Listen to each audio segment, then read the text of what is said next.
All right, hello and welcome to our extended disc mini webinar. Our 15-minute webinar today is on specifically D styles. We're titling it, What are the more effective ways to get your message across to D styles? My name is Christina Bowser and I'm the training director here at Extended Disc. Joining me today is my wonderful colleague, Wilma Stevens, senior trainer at Extended Disc. Hi, Wilma. Hey, Christina, nice to see you. Nice to see you too.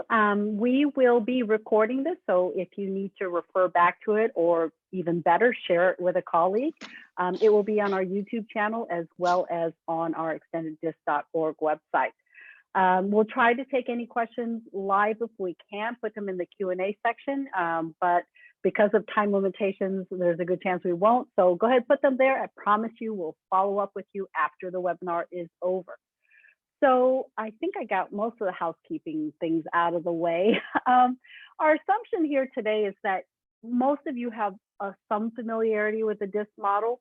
And what's great is, today, hopefully talking a little bit more about D styles will kind of energize you, kind of refresh your own presentation on how you deliver D style to your participants, and maybe you'll learn a few tips, learn something new, share something with us. We'd love to hear that too. So let's go ahead and talk about just intro to D styles. What would you usually say about D styles, Wilma?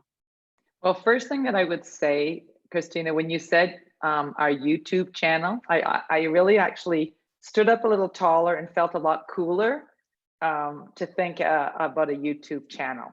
But let's get to D. So firstly, D styles, remember about 10% of the population lead as a D style. So if you do the math, 1 in 10 lead as a D style. So let's start to create a little picture of our D styles. We know they're direct and decisive, very demanding and commanding. They're really focused on the results, right? For them, it is not the journey, it's the destination. They are independent and self-centered, like it is about me. So when we say that, in terms of communication, it's I speak, you listen. And if I've lost interest, I'm done. It's fast, it's direct, let's get to the point, let's move this along, let's get some results. Results is really what our D styles love. That's what they're looking for. And it's preferably their own results. But if they're on a team and the team gets results, they're happy about that too, because that's like hashtag winning for a D. Results are great. So when we talk about a preferred environment, we know our Ds like to go fast. So that's a tip. If you're working with a D, or if you're work for a D, pick your pace up. I promise you, you cannot be too fast. It's like you can't have too much money or have too much power under the car, under the hood. That's kind of like how a D feels. Come on, let's go, let's go, let's go. So they want to be focused on the task and very fast. So they're most comfortably when they are large and in charge, right? They want to actively control tasks and things, and that's their jam. Under pressure, they can be insensitive. So what does it really look like? It kind of looks like this. Sometimes a D style may not recognize how their words or their actions land on the recipient. If their self-awareness is clued in, of course, they're going to realize that. But maybe they're in a stressful situation. And remember, they're just driving for those results. Under pressure, they may come across as insensitive. And when we look at their fear, well, I said they like to be large and in charge. They do not want to give up control. And so that's kind of like a general overview of our active, task-focused, wonderful Ds. Yeah, I think one of the things I do like to remind people is that when you look at these descriptors about D styles or any styles, remember, this is how we as observers of D styles would describe you. So, a lot of times these will be like, oh yeah, self-centered, results-oriented, independent, demanding, totally owns it, right? And sometimes for the rest of us, maybe looking at a D style, when we use words like demanding and self-centered, there's sometimes this negative connotation that we associate with it. So again, it's a reminder, perception. Remember, these are words that other people use to describe D styles. It may not be what you as a D style describe yourself as being. So great overview. I just want to talk a little bit about communicating with D styles. You know, we all have our own preferred ways of communicating. What is more comfortable to us, as Wilma, you heard her mention, pacing. D styles like to move at a very quick pace. Let's move it along. Let's talk about, you know, measurable results. These things may not be as natural or comfortable for us, but if we were to consciously be aware that, hey, I'm talking to a D style, I always say, almost think about the D style as having its own language. And if you were just to make a few adjustments to how you communicate, whether it's face to face, whether it's on the phone, whether it's in writing, these brief and temporary adjustments can make the difference in really that interaction. So looking at D style, you heard Wilma say it, snap to it, give me that executive summary. They want that immediate feedback. They don't really work as comfortably when, you know, with the personal chit chat. They want you to be direct and focused on results.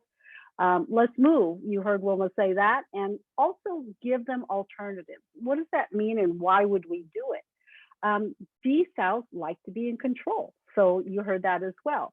If we provide alternatives to a D style, they have that sense of control. I get to choose alternative A or alternative B. At any given opportunity, we're not asking you to lay down and let them walk all over you. But if they feel the opportunity where they're competitive and they have the chance to win, that will energize and motivate that D style in the interaction. Don't frustrate their desires to take action, meaning, you know, again, you don't want to take the power away from them, and better yet, you know, just remove as many obstacles out of their way. They want to get to that end point, and when they get to that end point, often it benefits all of us.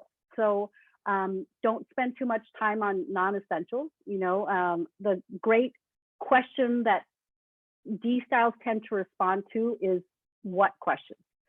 If you say, what's the bottom line? They're going to respond very positively to them. Focus, don't focus so much on emotions. This is a very task-oriented style. Doesn't mean they don't have emotions, but they tend to prefer to go right to the task. And this is something I personally had to learn myself. Don't take things too personally. You know, I being a people-oriented style, I take everything personally, right?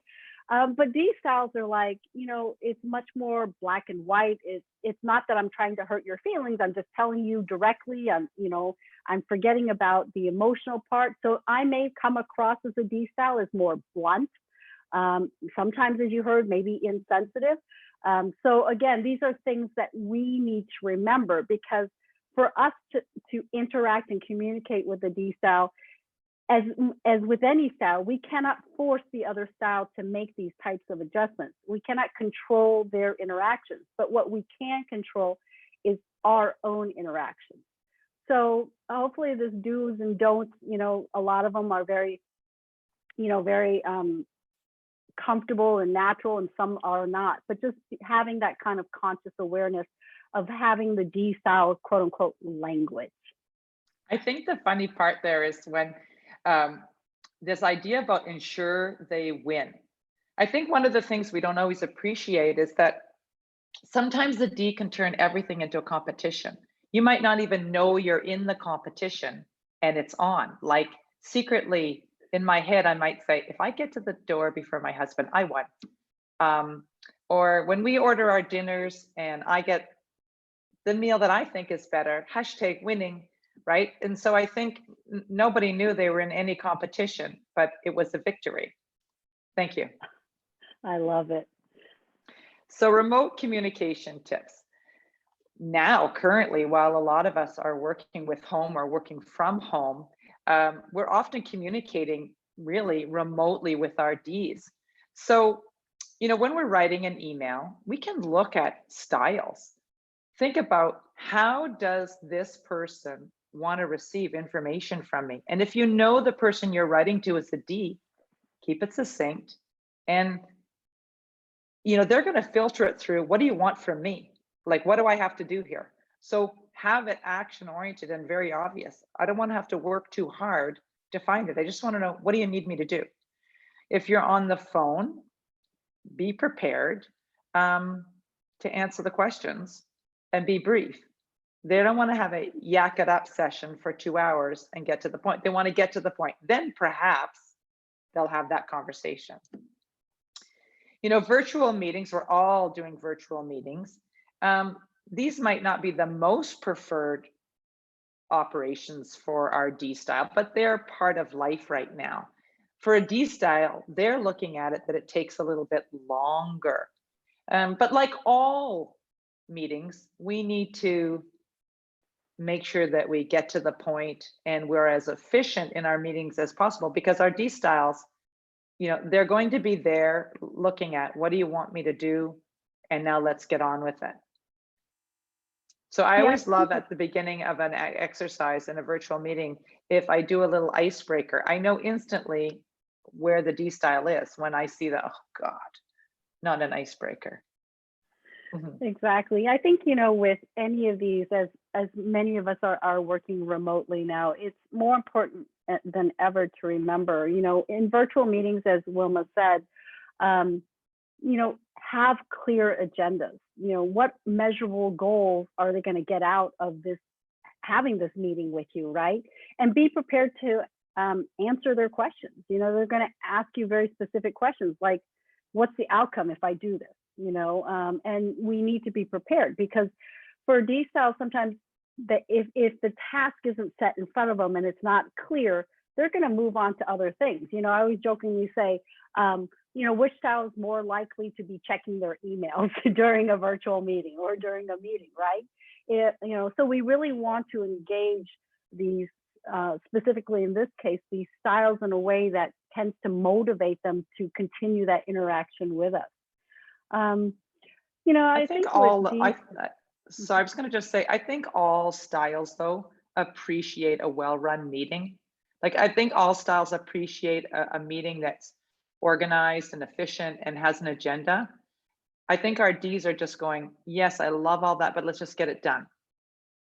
Right? Whereas with I styles, that if we really want, we'll talk about this next week, after Thanksgiving. But they do appreciate those types of meetings as well. But if you don't build in that time to chat and opportunities to let them speak, there's a little variation from someone like a D style, and there will be variations between the S style and the C style as well. For sure. Any last thoughts, Wilma, about D styles? Any wonderful stories you always have? No, I just think that I love the point that you made at the beginning about don't take it personally, right? Like, when I get talking, sometimes my daughter will say to me, you're talking in your mean voice. And I just want to say, no, I just want to get this done. And of course, it's not really my mean voice. And it's just said with a lot of like, let's get this done. Now she's older now, so it's not such a big deal. Although I will say, to me, the biggest D in any period I've ever seen is when any of my kids were 2 years old. And, that type of behavior was the most D style. I say, let's get down to business, people, when you're working with your D styles. And most importantly, I just want to leave this thought with you today. The extended DISC assessment report itself that your participants get to take home and hopefully continue to review and use, there's very specific information targeted to that person whose results are in that report about how to interact better with specific styles. And, we're talking about D styles today. There's a specific section in the report is called what to do and what not to do with a D style. So these are tips and suggestions that are customized specifically for that individual. I highly recommend that people, when they look at that section, try to apply it to their real life. Think about someone they know who's a D style and think about what suggestions do they see in front of them that they could try going forward, and then after they try it, what worked and what didn't work. So keep using that report. It'll benefit the individual using it. Yeah, absolutely. So on behalf of Extended Disc, Roma, and myself, happy Thanksgiving for those of you that celebrate. Keep it safe, keep it small. Communication tips, we have some coming up for iStyles when we return from holidays. And that will be on Wednesday, December 2nd. And we'll be, it's called Who is Listening to You? Communicating Your Message to iStyles. You can find that webinar announcement as well as any other upcoming webinars for the rest of this year on our extendeddisc.org website. Just hit the events tab and you'll find all the webinars there. So thank you, Wilma. Thank you everyone for joining us today. And again, have a wonderful holiday. Stay well, everybody. Happy Thanksgiving.